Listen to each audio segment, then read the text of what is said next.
Welcome back to the IE427 Garage, everybody. Let me show you what I'm working on today.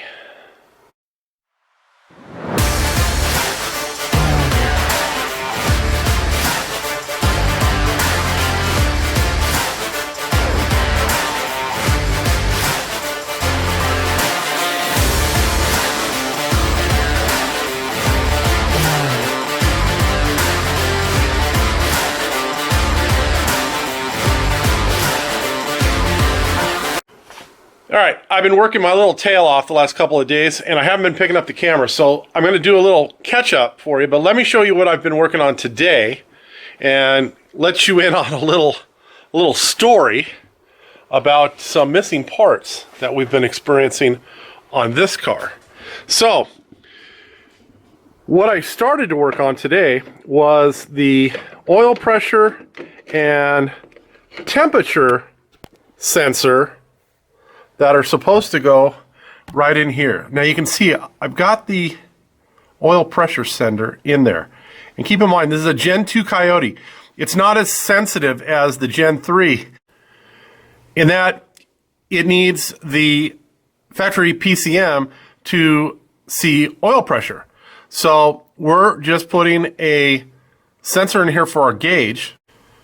So we're not going to need an oil pressure sensor for the ECU like we did for the 25th anniversary car. That big 3/4 inch hole you see right there is for our water temperature sensor. Now, I usually carry a bunch of different adapters, so reducers, all kinds of stuff. You can see right here, I got a bunch of them out.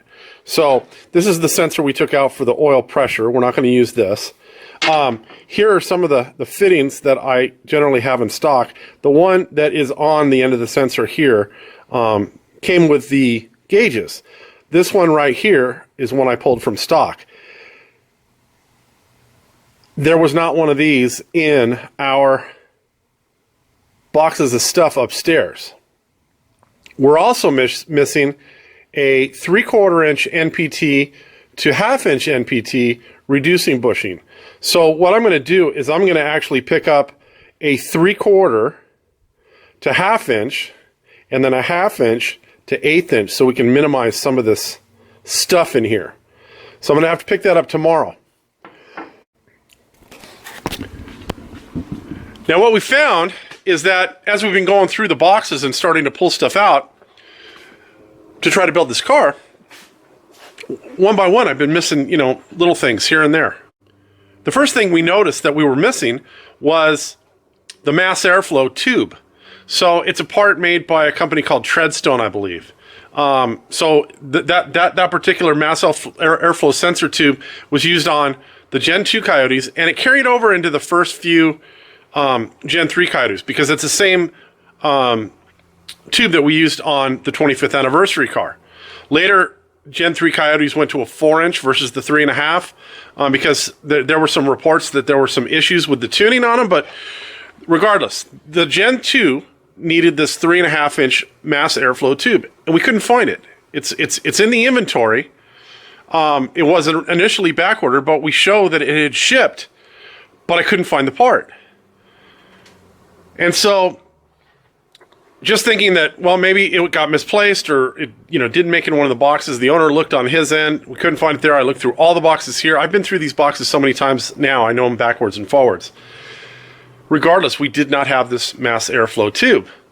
So, fast forward about a week, and I had started to do some of the work on the inside of the car, and I made a mention to the owner about what are we going to do for a turn signal switch, because I had not seen anything from Russ Thompson or any of the other things. So I was thinking we were just going to use the toggle switch, to which I would have suggested the probe turn signals, which is what I use in Slytherin. I think it's just an awesome system. Regardless, the owner texts me back and he goes, "Turn signal switch? You should have it upstairs." And so I kind of put a question mark in the text. I hadn't seen it. So again, I went through all the boxes, nothing. So in the process of that, I have my own steering wheel here that I use for the cars when I'm pushing them around the shop to save the steering wheel that actually goes with the car until the end so we don't get it all boogered up. I started to think about it. I hadn't seen a steering wheel or a steering wheel hub. And today, I'm missing those fittings. So our theory at this point is that there was a box, either on the trailer or in the truck. I can't imagine that it was in the truck because I think the truck had a tonneau cover. So it must have been on the trailer. And somehow, whether it was at one of the overnight stays on their way out here and someone lifted the box out of the truck, or whether it fell off the truck, the trailer, which I have a hard time believing, we're missing an entire box. And I'm just hoping that all of the important stuff that we need, we've taken care of. So I had a hub here. I've sent that to Russ. Russ is going to machine that hub and make us a new turn signal switch. I worked a deal with a couple of buddies. We've got 2 steering wheels headed this way, one leather, one wood. And I think the owner has decided he wants to go with a wood steering wheel.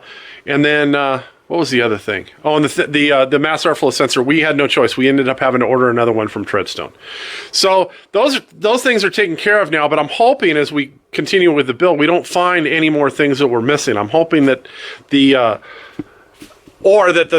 things that we are missing are very limited and very inexpensive, and there's stuff that I can either pull from stock here in the shop or get at the local home center or the local speed shop or whatever. I don't want to, I don't want to keep burdening the car owner to, hey, you got to buy this, you got to buy that, at this point of the build.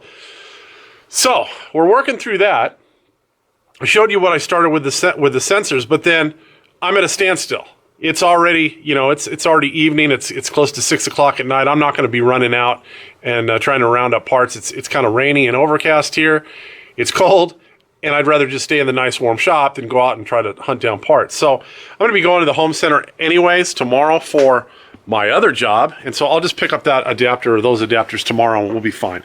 So what I started on after that was I decided that I might as well bring the upper mount for our radiator down. That's one of my double-ended drill bits. We'll put that over here. And what I did is I laid this out from the backside, the side that you're not going to see, the side that's going to actually go against the car. And you can see, I laid out a line that's 3/8 in from the outside of the hinge. And I'm going to give you guys a tip on how to lay out your screw holes for at least this side. Ignore the expansion tank. We'll get back to that in a minute. At least this side of your hinge.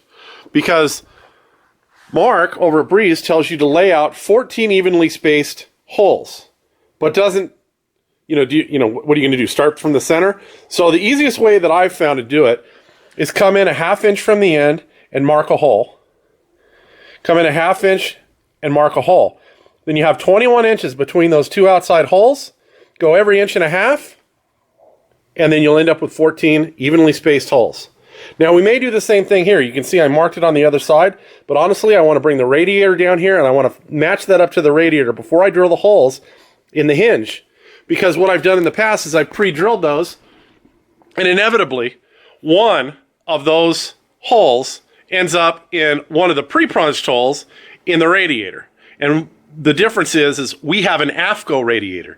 This is an old enough kit that the radiator that we have for the car is a radiator made by AFCO for Factory 5. It's not the newer one where Factory 5 is getting these from an offshore company and maybe producing them themselves. So there are holes in that AFCO radiator. I want to make sure that I don't end up in a blind hole somewhere and have a rivet to nowhere. So I'll bring the radiator down probably tomorrow and get that laid out. And in this case, even though we have a Breeze shroud for the Factory 5 fan, we've decided to up our game and we're going with a Ford Thunderbird, so late model Thunderbird, like 90s, 92 to 96, something like that, cooling fan for a 4.6. So it's a 2-speed fan. We're going to use the low speed only. The thing flows air like you just could not believe. And if in the future at any point the owner decides that he wants more, we can wire it into the high speed, but I don't think he's going to need it. Now it's going to wire directly into our Ford Coyote control pack. The fuse size for the fan on the control pack is a 60 or a 50 amp, which is more than adequate. So we're not going to have to run any special wires through the Ron Francis harness. We're just going to go right from the control pack. The only thing I'm going to do is I'm going to run a separate ground here from the front of the car, back in through and into the cockpit to one of our ground studs that we welded in behind the dash. Now I could weld another ground, you know, like over here or on the top of here, and ground the fan here. But for the extra amount of wire, since I've already got to run wire back that way anyways, because the Ford control pack wire, it ends up about here, I think. And so I've got to extend the wiring anyway. I just figured I'll just run a ground all the way back, and it'll be nice and simple. Everything's going to ground in a central location, so if there's ever a chance that someone has to hunt down a ground somewhere, there's only going to be 3 spots that they'll have to look. The 2 places behind the dash, and then obviously our main ground stud, which is right here. So we're just trying to make things as easy as we possibly can. So let me get the lift lowered down. I'll show you what I've been working on the last couple days. And then that should get you caught up to tonight, and then we'll get you caught up. All right, I'm not going to take the lift down any lower for right now, but I did want to show you we're using the bad boy horn on this one, just like we've used on countless builds. And what I did is I ran a hole all the way through the top here, and you can see the lock nut, the nylon lock nut that we're using to hold the horn on. This tucks the horn up and away, but still directs the sound of the horn like straight down. So it's going to be plenty loud. Be careful. If you end up using the Factory 5 horns and you mount them over here, just know that if you send a bolt through here and the nut on this side, this is where your nose aluminum attaches. And so that bolt's going to be in your way. And you're going to have to end up notching the aluminum, or you're going to have to pull the horn off, mount your aluminum, and then drill through your aluminum to put your bolt back in. So I don't think this is the most optimal place for the horns. I always try to get them tucked out of the way. So one, they're out of harm's way. So hopefully they won't get struck by any debris. And then second, so that they don't interfere with any of the aluminum that's going to go in the nose of the car. So got that in. And then, I don't know, 2 or 3 nights ago, I got the upper mount for our surge tank fabricated. So what this is it's a piece of 090 aluminum. I cut this at 6 inches, I believe. Do I got a tape measure here? No. Of course I don't. No, here I do. So let's see. I think I cut it at 6. 6.5 inches. There was a 6 in it. So I cut this at 6.5 inches, and the reason I cut it at 6.5 is this is right where the tank tapered down. So this point right here on each side was the width at which I made that bracket. And then I put maybe a 30-degree angle on it. I bent that in the brake, but you could easily bend this, even 090, because this is 50-52 aluminum, so it's not really hard like the 60-61. You can bend that in your vise. And then what I did is I went after it with a scuff pad, a gray scuff pad, to really put some grain into it. And then I hit it with some gloss black paint. Now, the tank itself is one that we're using from UPR. It looks just like the other ones, the Moroso and some of the other ones. 2 differences. This one we were able to order powder-coated black.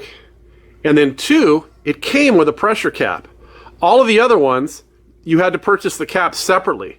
And the Ford cap, I think it's like $14 or $17. Even if you get it like Rock Auto, you're going to pay that amount, and then you're going to have to pay for shipping. So this one came with it, and this was quite a bit less too. I think it was $70 or maybe even a little more less than the corresponding Moroso or Canton or one of those. So it was a deal. And then, you know, I checked it over when we first got it, and all the welds look good. I mean, they're covered with powder coating, so we don't know yet. We haven't put any fluid in it. But everything looks really good, and it's the same orientation. So it's got a nipple out of the front, it's got a nipple out of the back, and then it's got the main nipple out of the bottom, so that even if you were using this in a Mustang, I mean, it's made for a 2015 through 2019 Mustang, I think.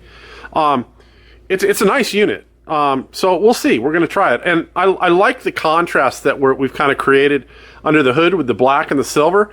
So even though I painted this bracket here and made it really nice looking with the button head stainless screws, I went ahead and I made this piece, which is the lower mount. So if I push on this thing, you can see it doesn't move. I made this out of some aluminum strapping that's about 1.5 inches wide. And then I just put it in the brake and I bent an offset, about 1.25 inches offset in it. Put a bolt at the top, so a stainless bolt with a nylock nut coming in from the back side because it's going to be easier to get it removed if you ever have to remove the tank. And then a single button head screw here in the bottom, which I drilled and tapped the frame for. And then I went ahead and I added a little bit of blue thread locker so that it won't back out. I mean, it'll back out if you want it to, you know, if you're trying to take it out, but it's going to stay in there until you go to take it out. So I got that in. What else did I work on? All right, so the last thing that I worked on last night, and I don't know why I couldn't remember it, was the headers. And so I always start with the driver's side. Now, if you want a quick, easy win, and you want to struggle later, then start with the passenger side. And I don't care what engine you're putting these on. I had a comment on Facebook, kind of to the contrary, like small block headers are so easy. And I've got a 347 in Slytherin, and I can tell you, in a Mark III anyway, that it's still a royal bitch to get to the last 3 or 4 header bolts on the driver's side. You know, granted the foot boxes are a little bit different on the Mark III, but it is not easy, especially any of the bolts that are tucked in behind that foot box. They're just a pain in the ass. So I always start on the driver's side because I figure my frustration level will drop just knowing that I've got the easy side left. So what I did, and I'm going to tell you, again, this is not a, hey, look at me, I've got a lift and you don't, but having the lift makes it a lot easier. I mean, I got the first 4, maybe 5 bolts in from the front side back on the driver's side, and then I raised the car up to a comfortable height, and I went in and I got the farthest bolt in, so the one closest to the, you know, the ass end of the car, I got that in just to make sure that I had my gaskets all properly situated. Now keep in mind, I'm not tightening the bolts down, I'm just getting them started. So once I got that one in, then I got the next 2 bolts in. So there's a top one, the top one in the far back is on the top, and then the 2 back one, there's 2 bottom ones on the back. I got those 2 in. The second to last one on the top is just unbearably hard to get in. I mean, I used every socket, wrench, you name it, in the 11 millimeter flavor that I had. And what I ended up doing is going out to my truck. I had the blue work truck here yesterday. I've got the van here today. So inside the blue work truck, I have this old socket set that I use this when I go to the junkyard to harvest parts, but this little thumb drive, this 1/4 inch thumb drive, is what I ended up using. This, a 2-inch extension, and then an 11 millimeter socket that was a 1/4 inch drive. And that's how I finally got that bolt in and started. Once I got it started and kind of in, what I ended up doing is I actually have a stubby ratcheting 11 millimeter. It's about, I don't know, 3-4 inches long, from a Husky set I bought at Home Depot. And I was able to get that in there and get it snug. And then I went in there with a standard 11 millimeter, not open end, a combination wrench, and I got it tight. So if you notice, these are stage 8, and they have locking hardware that goes on the bolts, and I haven't done that yet. I did not have enough patience by the time I got the headers in last night to go ahead and put the locking hardware on. So what these do is there is a tab, I think we've shown these before, kind of like a triangular shaped tab that will lock itself against the header tube so that the bolt cannot spin backwards. And then there's an E-clip that goes over and sandwiches that tab on. And those two pieces, or the combination of those two pieces, can be very tedious. And I'm dreading that one bolt in the driver's side, because I had the same issue with the 25th anniversary car. And I think I finally got that clip on with a pair of angled needle nose pliers that were probably 12 inches long, just so that I could, you know, get the angle that I needed, because I needed to hold it in something, but yet get it far enough away from me to clip it in. And that's what I think I used on that one. So wish me luck. That's what I'm going to try to do on this one too. The passenger side is so much easier. You can see there's just all kinds of access on this side. I mean, you can literally just reach in there to put all the clips and all the hardware on. I did tighten all these bolts down. Now, you're going to get all kinds of different opinions on how you should tighten header bolts down. It's been my experience with the Stage 8 hardware that if you tighten it good and tight and get your locking hardware on, you will not have leaks. Unless they're just real crappy gaskets and they fail, you should never have to go back and retighten your header bolts. Keep in mind, these are stainless header bolts that we got from Stage 8, and they're aluminum heads. So as much as you hate this stuff, and as much as I hate this stuff, you're gonna have to use some anti-seize on the threads of those. And again, you don't have to bathe the threads in anti-seize. You want to put a thin coat on the bolt all the way around it, probably at about halfway up the bolt. The rest of it, as you thread it in, it's going to thin the stuff that's on the, you know, the leading edge of the bolt, and it's going to push it right into the part that you don't have it coated, and it's going to cover the whole thing, and you're going to be fine. God forbid if you ever have to take these headers off, you don't want to put those in and have one of those bolts galled inside that aluminum and never be able to get it off. The only way you're going to get it off is probably to torch it off just to get your headers out of the way. And then however you're going to go after it after that to try to get the bolt out. So put a little, you know, anti-seize on them now and just have a little bit of peace of mind thinking that if you're ever going to have to take them off, you'll be able to. So I think that's going to do it for tonight. I'm going to continue working on the upper mount for the radiator. I do want to get it kind of in place, so I'm just going to center it. I'm going to take a center line in between here, and then I'm going to get that bracket centered. I'm just hoping none of my holes lay out right where I've got one of these bolts right here. Next thing, before I let you guys go, I've seen a lot of guys put this surge tank, like it's far over here. I had one guy on the forum, the Factory 5 forum, lecture me. Oh, you need to push that over to the side because you need clearance for your intake tube. No, you don't. There's still plenty of room for your intake tube.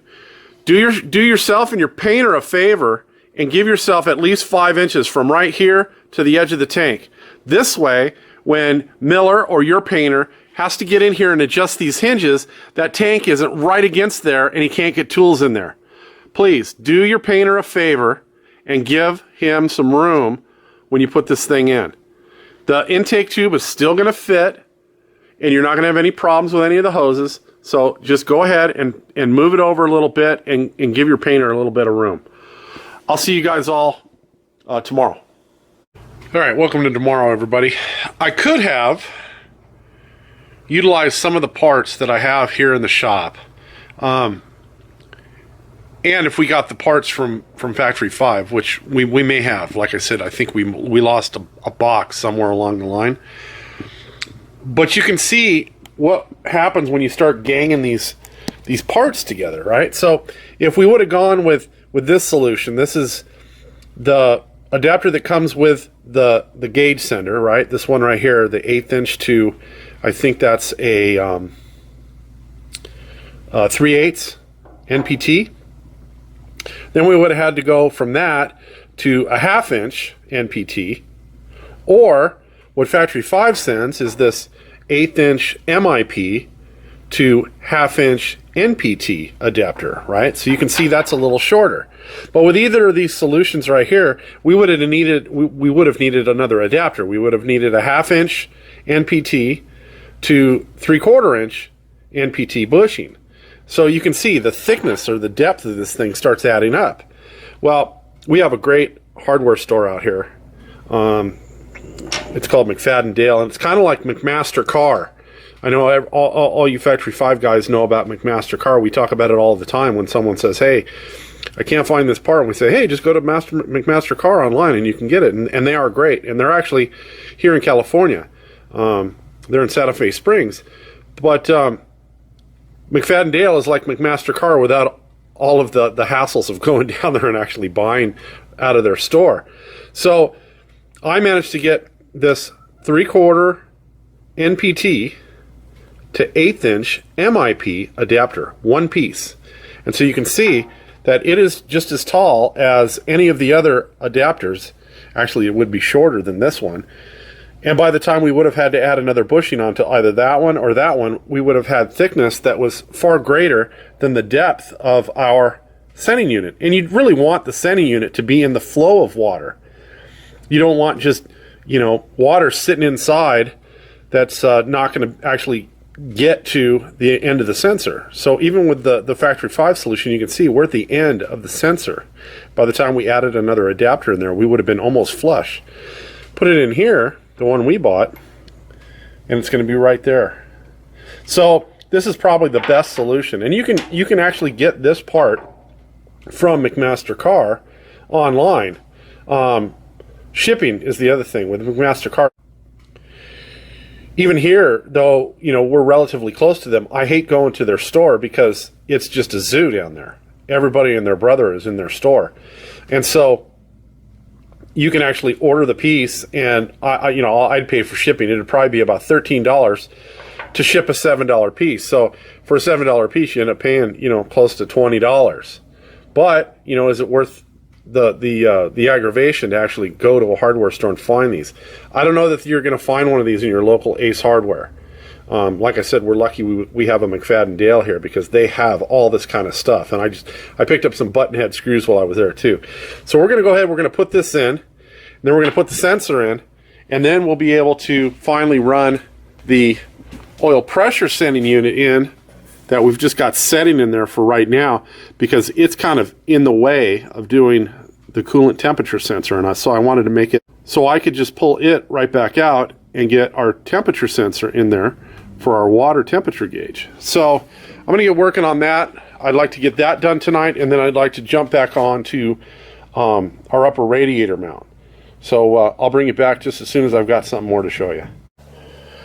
All right, so you can see now with our sensor in there how nice and compact it is compared to adding, two more or even one more adapter into the assembly there.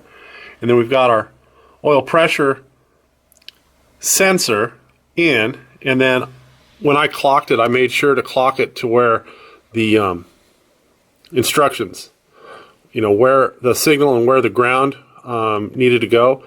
I didn't have to.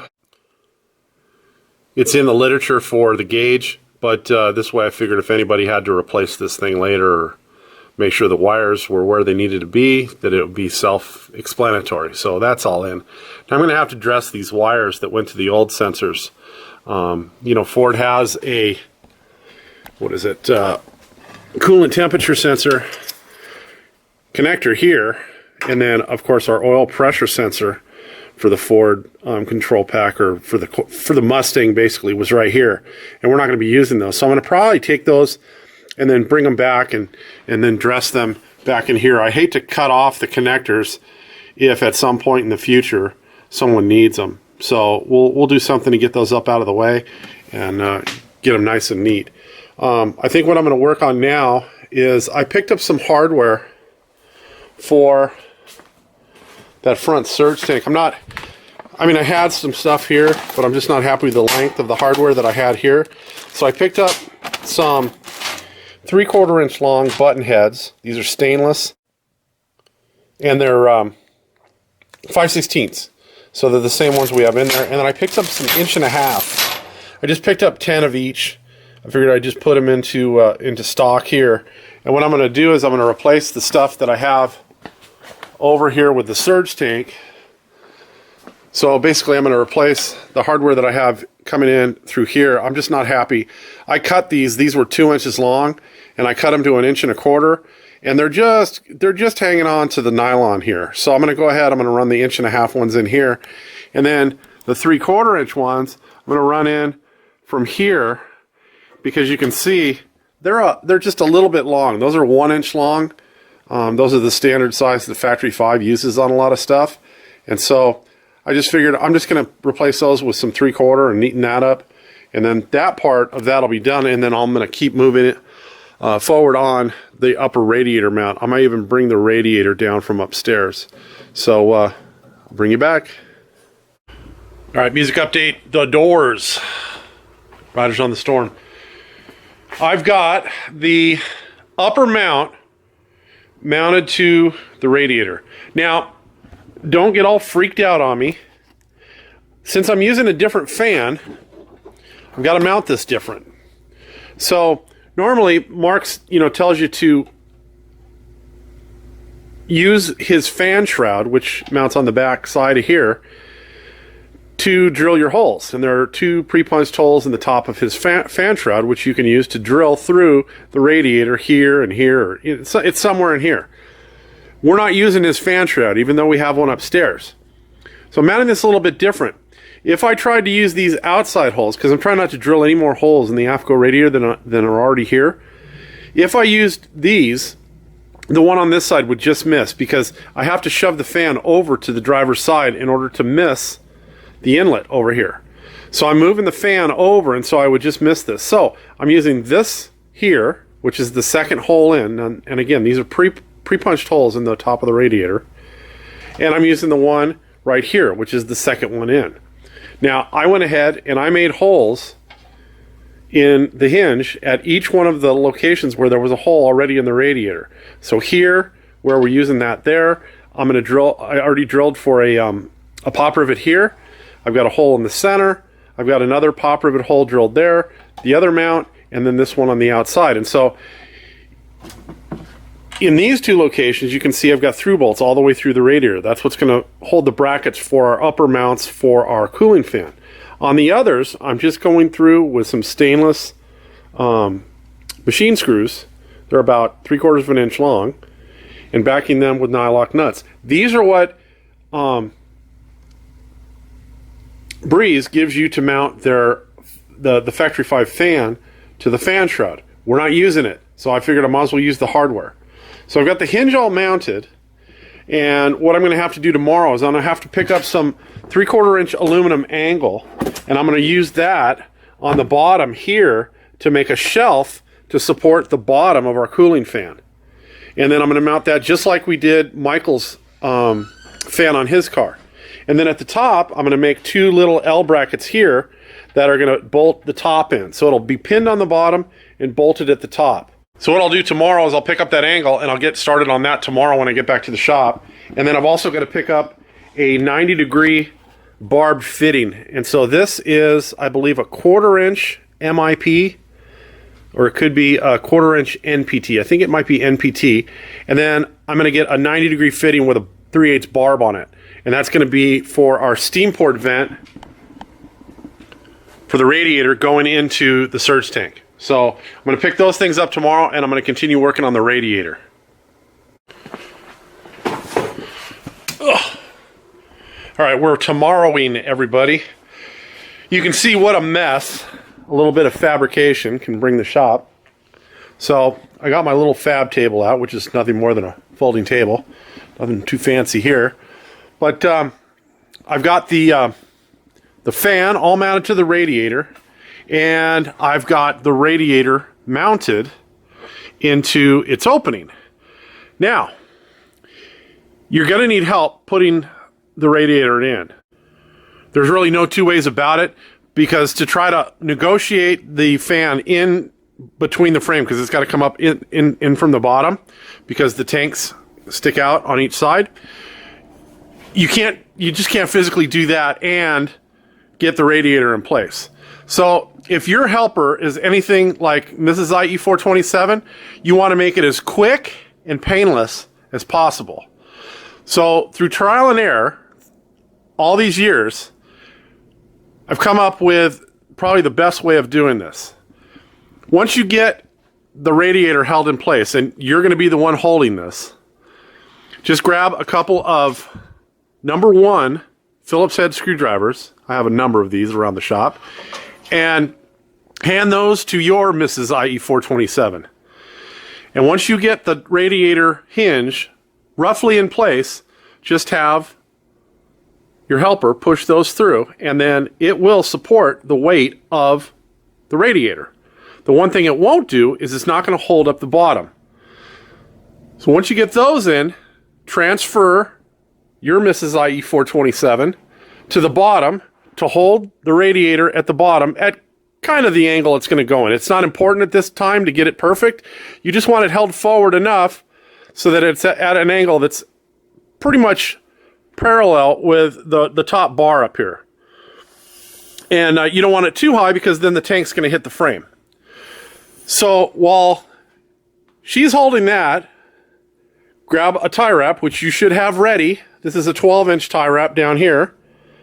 And then just go around the petcock and go through one of the holes in the front bumperette or quick jack frame mounts, and that will hold your radiator up for the short term. You can also come over here and you can put one around the outlet neck and do the same thing up to here. But one's enough to hold it for right now. Now, I did go to the hardware store today. I picked up some 3/4 inch aluminum angle, and let me raise the car up and I'll show you exactly how that goes in from the bottom. Now, I've gone through this before when we did Michael's, so I'm not gonna do a step-by-step on it, but this is the way you're gonna mount these late model Ford type cooling fans onto the radiator. And it doesn't matter if it's the AFCO like we're using or the newer one, which is the overseas, the offshore radiator from Factory 5. All the outlets and inlets are pretty much the same other than this one at the bottom. And it has all the same outlets and everything in it. So it'll go in exactly this. It's exactly the same size.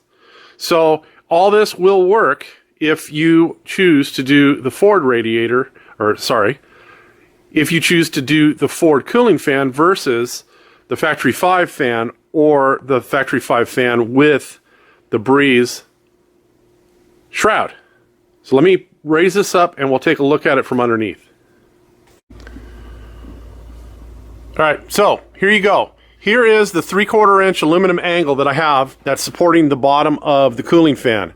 And I've got it bolted through the holes that are already in the radiator. Now, keep in mind, this is the AFCO radiator, so yours may not have holes. The new one from Factory 5, I don't believe, has the holes already pre-punched in them, so you're going to have to drill your own.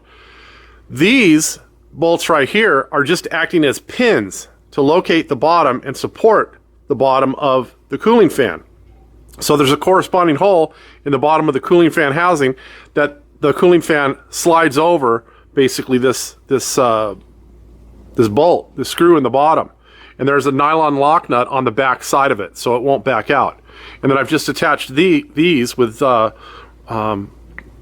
bolts, machine screws, and lock nuts as well. So it's really secure. You know, the fan's in there, it's not going to go anywhere. All right, so here on the back side, you can see how nicely the fan conforms to the bottom of the radiator with that aluminum angle. And you can just catch one of the nylon lock nuts that is acting as a rest for that cooling fan to sit down on. And then at the top here, let's see if I can get this light in up here. At the top here, you can see that our bracket that we made for the bottom of the surge tank has plenty of clearance to the fan. So there's about an inch, maybe an inch and a quarter of distance between the bottom bracket for the surge tank and the housing of the cooling fan. And then on the top here, you can see there is another piece of aluminum angle that runs from side to side. So from there over to there. And it's attached the same way with some machine screws. This is all 1/4-inch hardware and some nylon lock nuts. The top of the fan is mounted to that aluminum angle with a couple of 1/4-inch nutserts, and then it has some stainless button head machine screws that mount the fan to that aluminum angle. And I did add a little bit of anti-seize to the threads of those stainless machine screws because I want to be able to get those out in the future if the fan ever has to be serviced. So that's in. The cooling fan's in, we got the headers in, we got the horn in, we got a bunch of stuff done. There's still a lot to do. I think probably what I'm going to start on next is I'm going to run some of the electrical through the transmission tunnel and out to the front of the car just to get an idea of where I'm going to have all that stuff lay out. I've done enough of these. I know where it's going to lay out, but I always like to get it in just to see if there's any stuff that I'm going to move just to make it easier. Because each build's just a little bit different, and I don't like to, I don't like to get caught in a rut. But so each one of the cars has a little bit of difference from the last one. And so just in case there's something I forgot about, I want to make sure that I have that electrical harness in and figure out what it might be in the way of. Like in here, I know I'm not going to be able to use the clutch opening in the front of the driver's side footbox for my my reservoirs and the hoses that feed to the master cylinders. Normally, if it's a hydraulic clutch, we don't use that hole where the clutch cable goes through, and we run the hoses through there. So this one's a little bit different than the last one. So you got to keep all that stuff in mind. Just because someone did something on their build doesn't mean their build is exactly like yours. And if you don't think 2 or 3 steps ahead and you just start putting stuff into the car, you might end up having to go back and redo things. So I think I'm going to end the video here. As always, we appreciate every view. If you enjoy the content here, please do the like, the share, the subscribe, all that kind of stuff. We'll see you next time. Have a great day.